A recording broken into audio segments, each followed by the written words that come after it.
శ్రీ సచ్చిదానంద సద్గురు సాయినాథ్ మహారాజ్ की జై. శ్రీ రమణ లీల అచలీలా ఖండము ప్రథమ ప్రకరణము అధ్యాయం 17. గిరీషుడు. మాతా మమేతి నగర రాజసుతోరుపీఠం నాగాననే భజతి యాహి పితా మమేతి అంకం హరస్య సమావాప్య శిరస్యనేన సంబుంబితస్య గిరిరంధ్రకృతో విభూతిం. 1899 మార్చి ప్రాంతంలో పవళకుండ్రును వదిలి నివసించటానికి అరుణాచలంను కొండనధిరోహించారు. సహజ స్థితిలో ఉండే తనయుడు తనకు సహజంగానే హక్కు అయిన తండ్రి ఒడిలోకి చేరటం ఉచితమే కదా. అరుణాచలంలో ఈశ్వరుడు 4 రూపాలలో విరాజిల్లుతున్నాడు అని పురాణం బ్రహ్మ విష్ణువులకు ఆశ్చర్యం గొలిపి ఆది అంతములను కనుగొనటానికి ప్రయత్నించిన తేజోమయ రూపం మొదటిది, అరుణాచలేశ్వర లింగ రూపం రెండవది, అరుణగిరి మూడవది. అరుణగిరి యోగి అనే పేరుతో కొండ మీద అదృశ్య రూపంగా ఉన్న సిద్ధరూపం నాల్గవది. స్వయంగా జ్యోతి రూపమే అయినా చూచేవారికి అరుణాచలం ఎక్కువ వృక్షాలు లేకుండా ఇటుక రంగుతో ఒక రాయిగానే స్థూల దృష్టికి కనిపిస్తుంది. ఈ పర్వతం అతి పురాతనమైనది అని అంటారు. హిమాలయ పర్వతాల కన్నా పురాతనమైనదని, ఇది భూమిని అగ్నిమయంగా ఉన్న స్థితి నుండి క్రమంగా చల్లబడినప్పుడు మొదట ఏర్పడిన కొండ రాళ్ల ప్రదేశమని, హిందూ మహాసముద్రంలో మునిగిపోయిన లెమూరియా ఖండంలో ఒక భాగమని భూగర్భ శాస్త్రవేత్తలు చెబుతారు. కాబట్టి పురాణాలు చెప్పినట్లుగా ఇది భూమికి కేంద్రమని చెప్పటం ఉచితంగానే ఉంది.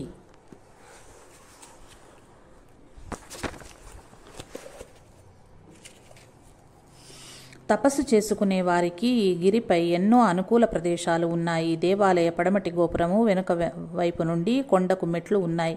ఆ మార్గం గుండా వెళితే ఇరువైపులా తపస్సుకు అనుకూలంగా ఉన్న గుహాలు, సమాధులు కనిపిస్తాయి. అక్కడక్కడ కొండ నుండి పారే స్వచ్ఛమైన సెలయేర్లు కనిపిస్తాయి. గిరి మీద వృక్షాలు బాగా పెరిగి ఉండటంతో నీరు సమృద్ధిగానే ఉంటుంది. ఫల పుష్పాలతో గల ఆ వాతావరణం ధ్యానానికి అనుకూలంగా ఉంటుంది. గిరిని ఎక్కి తూర్పు వైపుకు చూస్తే అరుణాచలేశ్వర దేవాలయము, దానికి తూర్పు వైపు ఊరికి తూర్పున అయ్యంకులం చెరువు కనిపిస్తాయి. దానికి ఇంద్రతీర్థమని కూడా పేరు. దాని చుట్టూ పొలాలు, తోటలు, ఇంకా దూరంగా చూస్తే భూమి ఆకాశాలను కలుపుతూ పర్వత పంక్తులు కన్నులకింపు చేకూర్చుతాయి. కావున ప్రకృతి సౌందర్యంతో ముగ్ధులైన లౌకిక జనము పగలు పడే శ్రమను మర్చిపోయేందుకు అప్పుడప్పుడు గిరినెక్కి వనవిహారం చేస్తూ శాంతి సౌఖ్యాలను పొందుతారు. ఆ ప్రకృతిలో తన్మయులైన కొందరు పరమేశ్వరుని విభూతిని చూచి అతన్ని కీర్తిస్తూ కొన్ని సమయాల్లో అయితే అది కూడా వదిలి ధ్యానములో మునిగి ఆత్మారాములై పరమశాంతిని అనుభవిస్తారు. నా తండ్రికి వేల కొద్దీ సౌధాలు ఉన్నాయి, నేను దేనిలోనైనా నివసించవచ్చు కదా అని ఒక భక్తుడు అంటాడట. ఆ మాట ఈ గిరి విషయంలో యథార్థం. సద్గురుస్వామి గుహ దారిలో దాదాపు గిరిపాదానికి ఆనుకొని ఒక గుహ ఉన్నది. అంత బాగా లేకపోయినప్పటికీ కొందరు ఈ కథాకాలంలో అక్కడ నివసించేవారు. మలయాళ దేశస్థులు ఒకరు ఇందులో నివసించటం వలన వారిని స్మరిస్తున్న వారి శిష్యులను బట్టి ఇతరులు కూడా దీనిని సద్గురుస్వామి గుహ అని వ్యవహరిస్తారు. దీనికి పైన ఒక దేవాలయం ఉన్నది. ఇది కూడా గుహయే, కానీ జనం దీనిని దేవాలయంగా ఉపయోగిస్తున్నారు. దీని పేరు గుహ నమశివాలయం. స్వామి శ్రీశైలంలో ఉండే వీరశైవులు వారు విరూపాక్ష దేవర అనే మరొక భక్తులు అరుణాచలమునకు రావటానికి నిశ్చయించి ప్రదక్షిణంగా ఉత్తర భారతదేశ యాత్ర ముగించుకొని ఆయా క్షేత్రాలలో పరమాద్భుతాలను ప్రదర్శించి అరుణాచలానికి చేరుకున్నారు. వారిద్దరూ చెరో గుహలో నివసించటంతో వారి పేర్లు ఆయా గుహలకు వచ్చాయి. విరూపాక్ష గుహ నమశివాలయానికి పైన విరూపాక్ష గుహ ఉన్నది. ఇది ఈ కొండ మీద ఉన్న గుహలలో ప్రధానమైనది. ఇది ఓంకారం ఆకృతిగా ఉంటుంది. వాయువు దీని లోపలికి వచ్చినప్పుడు ఓంకారం ధ్వనిని వినవచ్చు. దీని చెంతనే నీటి ఊట ఉన్నది. ఈ గుహలో విరూపాక్ష దేవుని సమాధి ఉన్నది. వీరశైవ మతం సంప్రదాయం వారు దీనికి అధికారులు. అప్పుడు ఈ మఠాధిపత్యం కొరకు కోర్టులో కేసు నడుస్తున్నది. ఉభయపక్షం వారు గుహ నిర్వహణను పట్టించుకోలేదు. ఎవరు పడితే వారు వారు ఈ గుహలో నివసించేవారు. స్వామి అరుణగిరి మీద నివసించటం ప్రారంభించింది ఈ గుహలోనే. వారు 1915-16 ప్రాంతాల్లో స్కందాశ్రమం చేరే వరకు ఇదే వారికి ప్రధాన నివాస స్థానంగా ఉంది. స్వామి విరూపాక్ష గుహ చేరిన తరువాత కొన్ని సంవత్సరాలకు న్యాయస్థానం విరూపాక్ష మఠాధికారిని నియమించింది. ఆ మఠాధికారి ఈ గుహకు ఒక ఏజెంట్ను నియమించారు. విరూపాక్ష గురువు సమాధి చూడటానికి వచ్చేవారు ఇచ్చే పైకము ఆ ఏజెంటుకు సంపాదన. అలా ఎంత వస్తుంది? స్వామి గుహలో నివసించటం వలన అతడు డబ్బు సంపాదనకు ఒక ఉపాయం ఆలోచించాడు. కార్తీక దీప సమయంలో భక్తుల వేల సంఖ్యల్లో స్వామిని దర్శించడానికి వస్తారు. గుహలో ప్రవేశించటానికి వారి నుండి ఫీజు రూపంలో ఈ ఏజెంటు డబ్బు వసూలు చేయటం ప్రారంభించాడు. ఎక్కువ మంది ఈ రుసుము చెల్లించటానికి ఇష్టం లేక వెనక్కి వెళ్ళిపోతున్నారని స్వామికి తెలిసింది. నాపై భక్తి ఉన్నందుకు జనం ఈ పన్ను చెల్లించాలా అని స్వామి గుహ నుండి బయటకు వచ్చి గుహ ముందున్న చింత చెట్టు నీడలో కూర్చున్నారు. ఏజెంటు గుహదారిలోనే వసూలు చేయటం ప్రారంభించాడు. ఆ గుహలో ఉండటానికి వీలుగా ఉందని ఉండటమే గాని అక్కడే ఉండవలసిన బలమైన కారణాలేవి స్వామికి లేవు. ఇతర గుహలు, ముఖ్యంగా చూత గుహ,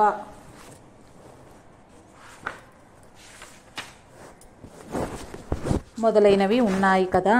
మహర్షి అప్పుడు గిరిపాదంలో ఉన్న సద్గురు స్వామి గుహను చేరుకున్నారు. అందరూ అక్కడికే వచ్చేవారు.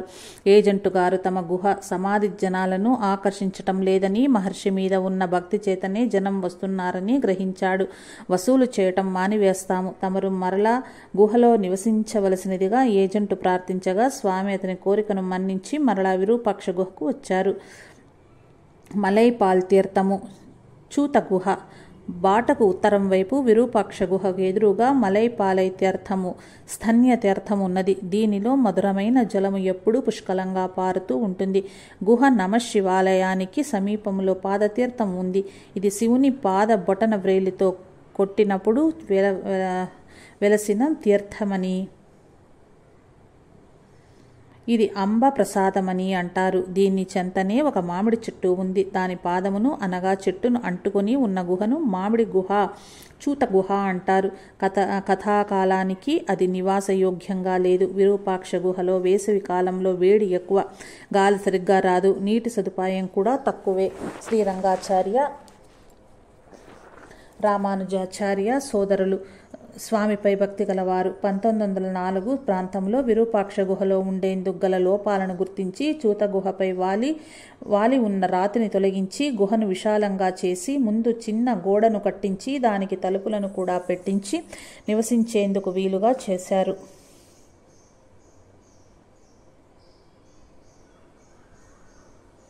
తర్వాత స్వామి వేసవి కాలంలో ఈ చూత గుహలోనే ఉండేవారు. స్కందాశ్రమము, విరూపాక్ష గుహకు ఎగువన కొంత దూరంలో ఒక జలధార ఉన్నది. అందులోని నీరు స్వచ్ఛమైనది మరియు నిరంతరాయంగా ప్రవహిస్తుంది. భక్తులకు స్వామి ఎక్కడ నివాసం ఉంటే బాగుండునని తోచింది. 1915-16 సంవత్సరాలలో ఏటవాలుగా ఉండే ఆ ప్రదేశాన్ని సమతలంగా చదును చేసి శిష్య బృందం ఒక భవనాన్ని కట్టారు. దాని చుట్టూ తోటను పెంచారు. ఊరిలో నుండి చూచేవారికి ఈ ఆశ్రమం కొబ్బరి చెట్లు, ఫలవృక్షాలతో కూడి అతి రమణీయ ప్రదేశంగా కనిపిస్తుంది. అంతేకాక ఇది గిరికి హృదయంగా వెలుగుతోంది. ఇక్కడ వంట చేసుకోవటానికి, నివసించటానికి 2 గదులు, వాటి ముందు ఒక వసారా ఉన్నాయి. ఆశ్రమ నిర్మాణాన్ని మొదట సంకల్పించుకొని నిర్మించటం ప్రారంభించిన కందస్వామి అనే శిష్యుని పేరు మరియు స్వామి స్కందావతారమని భక్తుల విశ్వాసము కనుక దీనికి స్కందాశ్రమముని పేరు వచ్చింది. 1922 వరకు స్వామికి ఇదే నివాస స్థానంగా ఉంది. ఎక్కడ ఉన్నా స్వామికి ఆహార లోపం లేదు. భక్తులు ఆనాటికి చాలా మంది ఏర్పడ్డారు. స్వామి కొండపై ఉన్నప్పుడు ఆ భక్తుల్లో ఎవరో ఒకరు భిక్ష సమర్పించటానికి ఉత్సాహంతో సిద్ధంగా ఉండేవారు. అంతగా అవసరమైనచో నీడవలే ఉన్న పళనీస్వామి ఊరిలోకి వెళ్ళి భిక్ష చేసి తీసుకొచ్చేవారు. పళనీస్వామి ఒక్కడే కాకుండా స్వామిని అనుక్షణము సేవించే మరికొంతమంది భక్తులు కూడా పళనీస్వామితో కలిసి భిక్ష చేసి తీసుకొచ్చేవారు.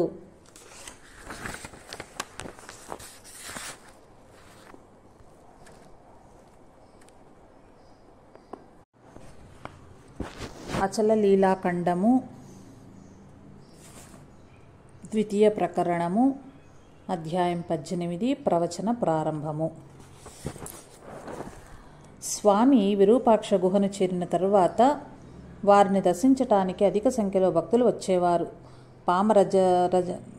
పామర జనంతో పాటు పండితులు, ఆధ్యాత్మిక సందేహాలు కలవారు, జిజ్ఞాసులు వారిని దర్శించటానికి రావటం ప్రారంభించారు. స్వామి మౌనం వీడి మాటలతో ఉపదేశించపోయినా గురుమూర్తం మొదలైన ప్రదేశాల్లో వలె కాకుండా కన్నులు తెరిచి ప్రపంచాన్ని చూస్తుండటం చేత ఈ మహనీయునికి ఆత్మతత్వం ఎరుకపడింది అన్న దృఢ విశ్వాసము చేత చాలామంది సజ్జనులు వారి సంశయ నివారణార్థము తత్వాన్ని అర్థం చేసుకోవటానికి ఆధ్యాత్మిక మార్గంలో ప్రవేశించేందుకు స్వామిని ఆశ్రయించారు. అటువంటి వారికి సమాధానం ఇవ్వటం కరుణామయుడైన స్వామికి సహజం కదా. అయితే చెప్పడం అంటూ మొదలు పెడితే ప్రశ్నించే వారికి అర్థమయ్యే విధంగా చెప్పాలి. మరి పదాలకు నిశ్చయించబడిన అర్థాలు,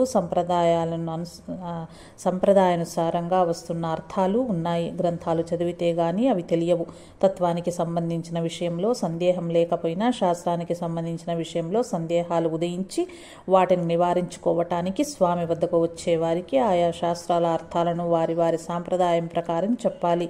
ఆ సాంప్రదాయాలు, దానికి సంబంధించిన పూర్వాపరాలు, ముందు వెనుకలు ఇవన్నీ తెలిస్తే కానీ అర్థం కాదు. ఆయా గ్రంథాలను చూడకుండానే వాటిని ఎలా తెలుసుకోగలం?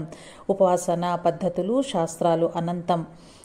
అవి ఎక్కడెక్కడో ఉన్నాయి. అన్ని మార్గాలలో సులభంగా ఉన్న విషయాలను చెప్పటానికి, శాస్త్రాలను గ్రహించగలిగే శక్తి లేని వారికి చెప్పటానికి, అందుబాటులో ఉన్న విషయాలను సులభంగా వివరించటానికి స్వామికి శాస్త్రాలను పరిశీలించవలసిన అవసరం ఏర్పడింది.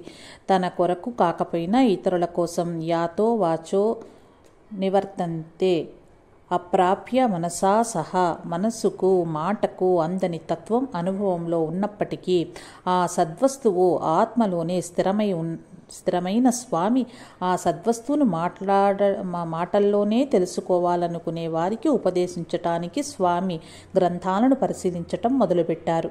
విరూపాక్ష గుహను చేరిన తర్వాత స్వామిని సేవించుకుంటున్న వారిలో గంభీర శేషయ్య, మున్సిపల్ ఓవరుసీయర్ ఒకరు. 1900 నుండి ఆయన స్వామిని దర్శించుకునేవారు. ఆయన రామభక్తుడు. నిరంతరం నామస్మరణ చేస్తూ ఉండేవారు. స్వామికి తాను సేవకుడని భావించి గుహను చిమ్మటం మొదలైన సేవలు చేస్తుండేవారు. ఆయనకు యోగ మార్గంలో ఆసక్తి కలిగి వివేకానందుని రాజయోగము, జ్ఞానయోగము మొదలైన గ్రంథాలను, రామగీత ఇంగ్లీషును చదివారు. కానీ పండితుడు కాదు. సంస్కృతంలో ఉన్నదాన్ని అర్థం చేసుకోలేడు. తాత్పర్యం చదివినప్పుడు వచ్చే సందేహాలు నివారించుకోవటానికి ఆయా గ్రంథాలను తీసుకొచ్చి స్వామికి ఇవ్వగా స్వామి వాటిని చదివి వాటి సారాన్ని కాగితం మీద తమిళంలో సమాధానం వ్రాసి ఇచ్చేవారు. శేషయ్య మరలా ప్రశ్నలు వేయును. స్వామి వాటికి వివరణలు వ్రాసి ఇచ్చేవారు. అతనికి అష్టాంగ యోగం అంటే అభిమానం. స్వామి విచార మార్గాన్ని అనుసరిస్తారు. శేషయ్యకు ప్రాణాయామం ఆచరించటం చాలా ఇష్టం. ఇటువంటి వారిని హఠాత్తుగా తమ మార్గంలోకి మరల్చటానికి ప్రయత్నించిన లాభం ఉండదు. పైగా అతను రెండింటికి చెడ్డ రేవుడి అవుతాడు. కావున అతన్ని ఆ మార్గంలోనే వెళ్ళవిచ్చి దానికి అనుగుణంగా వివేకానందుని మార్గాన్ని వివరిస్తూ మాటిమాటికి ఆ సాధన నుండి దృష్టిని మరల్చి అసలు సద్వస్తువు మీదకి దృష్టిని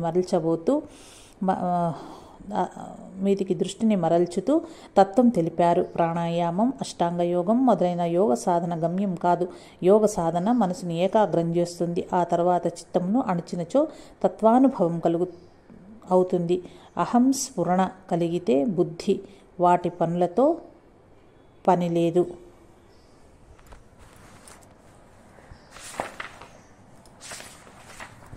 ఈ విధంగా స్వామి రాసిచ్చిన సమాధానాల కట్టలు 1900, 1901, 1902 సంవత్సరాలకు చెందినవి ఒక కట్టగా శేషయ్య గారి ఇంట్లో ఉన్నాయి.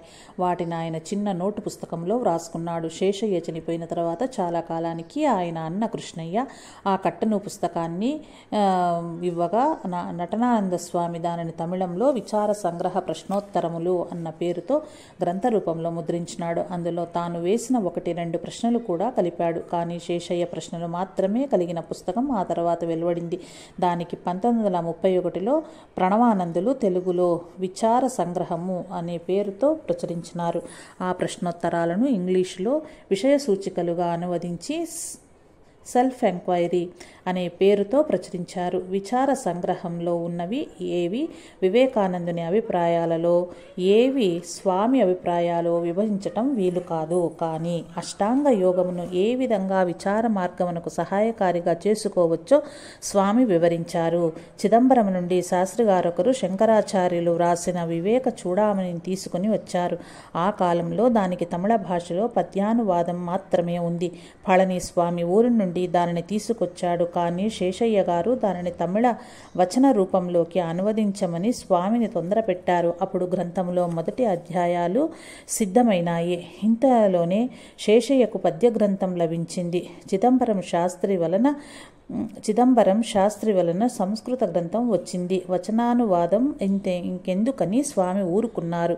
ఉద్దండి నాయనార్ స్వామిని గురుమూర్తంలో వదిలి వెళ్ళిన తరువాత 7 సంవత్సరాలు (1904) వరకు వారిని దర్శించటానికి వీలు కాలేదు. అప్పుడు అతడు తనకున్న సర్వస్వాన్ని దానం చేసి 100 రూపాయలు తీసుకువచ్చి గురుదక్షిణగా సమర్పించారు. శిష్యుని భక్తికి మెచ్చినప్పటికీ ఆయన సమర్పించిన ధనాన్ని స్వామి స్వీకరించలేదు. అప్పటికీ నాయనార్ పట్టుపట్టిన మహర్షి అంగీకరించలేదు. చివరకు ఆయన ఆ డబ్బును అప్పుడు ఆశ్రమ కార్యక్రమాలను నిర్వహిస్తున్న గంభీరం శేషయ్య గారికి ఇచ్చి స్వామి కార్యక్రమాలకు ఉపయోగించమని ప్రార్థించి వెళ్ళిపోయారు. కొన్ని సంవత్సరాలు ఆ ధనాన్ని ఏ కార్యక్రమానికి ఉపయోగించలేదు. కొన్నేళ్ల తర్వాత విరూపాక్ష గుహను శుభ్రం చేస్తుండగా ఈ వ్రాత ప్రతి వివేక చూడామని లభించింది. స్వామిని మిగిలిన భాగం పూర్తి చేసే వరకు శేషయ్య మేనల్లుడు కృష్ణయ్య ఊరుకోలేదు. ఈ ప్రకారం తమిళ వచన రూపంలో స్వామి అనువదించిన వివేక చూడామని సిద్ధమైంది. ఈ గ్రంథ ముద్రణకు నాయనార్ ఇచ్చిన ధనం ఉపయోగపడింది. ఈ గ్రంథాన్ని కూడా ప్రణవానందులు తెలుగులోకి అనువదించి ముద్రించారు. ఈ వివేక చూడామని సంస్కృత గ్రంథానికి అనువాదమునకు పీఠముగా స్వామి ఆ గ్రంథ సారాంశాన్ని రాశారు. ఆ సారాంశాన్ని చూచి ఒకరు దానినే ఇంగ్లీష్లోకి అనువదించారు. ఒకవైపు రచనా కార్యక్రమము, మరొక వైపు వేదాంత గ్రంథాలను పఠించటం కూడా సాగుతోంది. కొండ మీద ఉంటున్న జటాస్వామి అనే పేరు గల పద్మనాభస్వామి దగ్గర మంత్ర, ఆయుర్వేద శాస్త్రములు, వేదాంత శాస్త్రములు, సంస్కృత గ్రంథములు, స్తోత్ర రత్నాకరము మొదలైన గ్రంథాలు చాలానే ఉన్నాయి. స్వామి అప్పుడప్పుడు ఆయన వద్దకు వెళ్ళి ఆ గ్రంథాలను చదివేవారు. స్వామి ఒక్కసారి గ్రంథాన్ని చూస్తే చాలు అందులోని భావాలు, పదాలు మనసులో నాటుకుపోయేవి. ఇక మర్చిపోవటం అనేది జరగదు. ఈ రకంగా చదవటం మాత్రమే కాకుండా ఆయా శాస్త్రాలను తెలిసిన వారితో సంభాషించి స్వామి వేదాంత వాంగ్మయం తెలుసుకున్నారు. ఎన్నో శాస్త్రాలను చదివిన వారు కూడా సందేహ నివృత్తి కోసం స్వామి వద్దకు వచ్చేవారు. స్వామి వివరించగానే వారికి సర్వం అర్థమయ్యేది. స్వామి అందరికీ సొంతమే. ఈ ప్రకారంగా వారు సంస్కృతం, తెలుగు, మలయాళ భాషలను ఆయా భాషా పండితులతో మాట్లాడి నేర్చుకున్నారు. మొదట కేవలం వినటం మాత్రమే అయినా ఆ తర్వాత ఆయా భాషలకు చెందిన గ్రంథాలు లభించేవి. అందుచేతనే భాష మీద పట్టు దొరికింది. శాస్త్ర పాండిత్యము ఒక్కటే ఉంటే స్వామి హర్షింపరు. ఉన్నది 40. అనుబంధం 27వ శ్లోకంలో స్వామి ఇలా తెలియచేశారు.